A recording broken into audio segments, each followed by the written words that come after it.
You know, there's a lot of negativity out there that we are surrounded by as human beings. Sometimes we are surrounded by these negative voices and we get demotivated as we pursue our dreams. That's why it is important to find someone who will see something in you that you don't see, so they can help guide you. And that's where mentorship comes in.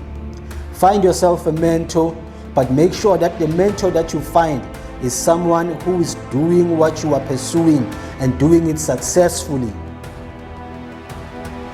You see, find someone who is doing what you are pursuing and doing it successfully, so that they can show you the right blueprint on how you can get there as well. So, find yourself a mentor, stop wasting time, and start working on that dream today.